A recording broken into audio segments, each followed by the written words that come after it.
Doris Duke was tall, blonde, beautiful, and rich, a tabloid staple. The mid-20th century wasn't the viral celebrity sex tape world we live in now, but the press was still incredibly invasive.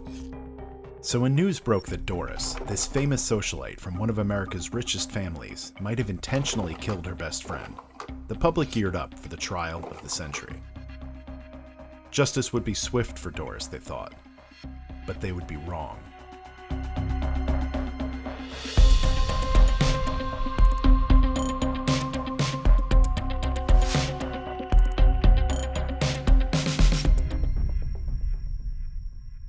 I first started looking into the Doris Duke car crash last year, a little over 5 decades since the incident occurred. I grew up in New Jersey, not far from one of Doris Duke's estates, so I was pretty familiar with her.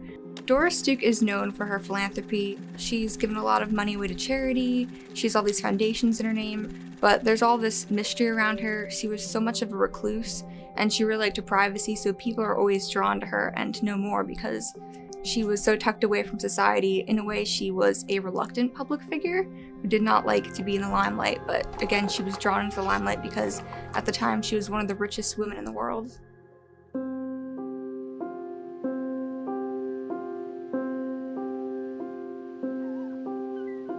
Newport was a summer playground for the wealthy.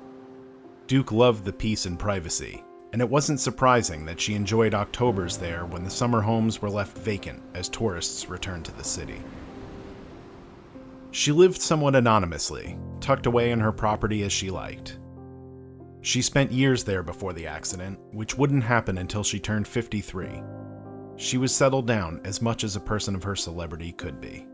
Doris Duke and Eduardo Tirella knew each other for a good decade. They were pretty close companions. They confided in each other. Eduardo Tirella was a New Jersey native. He was famous in his own right. He was an interior designer as well as a movie set designer.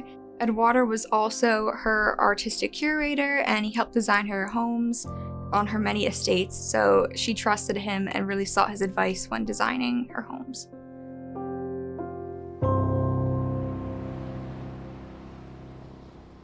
According to an article in Vanity Fair, Eduardo was planning to give his notice that he was going to cut personal and professional ties with Doris and head out west to California. He wanted to get his career in the film industry off the ground and felt that Duke was stifling it. If he was going to stay with her, he was never going to make it big. Eduardo told his partner, as well as friends and family, that he was going to cut ties with Doris Duke, and they warned him about this. They said it would anger her and that it wouldn't end well. But he wanted to tell her in person, and that's why he was with her the day the accident happened. That night, Doris wanted Eduardo to drive her to an appointment. They got in the car, ready to go. Eduardo was in the driver's seat, but he had to get out to go open the gate to get onto Bellevue Avenue. So he put the car in park and he got out, and Doris slid over into the driver's seat. She claims that this car suddenly leapt forward, she doesn't know what happened, and at some point, Eduardo was pinned against the gate, and the car crashed straight through the gate and into a tree on Bellevue Avenue.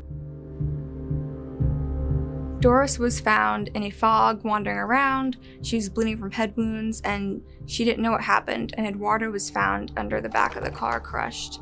He had died instantly. Police did not question Duke for 2 days after the accident occurred.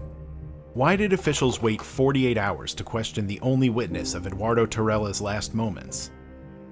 Reporters were stationed around her gates, trying to get access to anyone who worked for her. But it was under investigation, and the police weren't talking.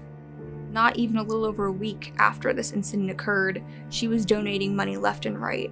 She gave $25,000 to restore historic Cliff Walk in Newport. Then soon after, she gave $10,000 to Newport Hospital, which is where she had been staying after the incident. And a few months later, following these donations, she had set up the Newport Restoration Fund, which was meant to restore 84 colonial-era buildings in Newport. A lot of people believe she bought her way out of this, that she paid blood money to make this go under the rug and just forget about it, to get her out of the limelight and that pretend this never happened. A lot of the evidence seems like it was mislabeled, or it just mysteriously vanished, even court cases, her statements. So it seems like whether there was a cover-up or the police didn't do their job.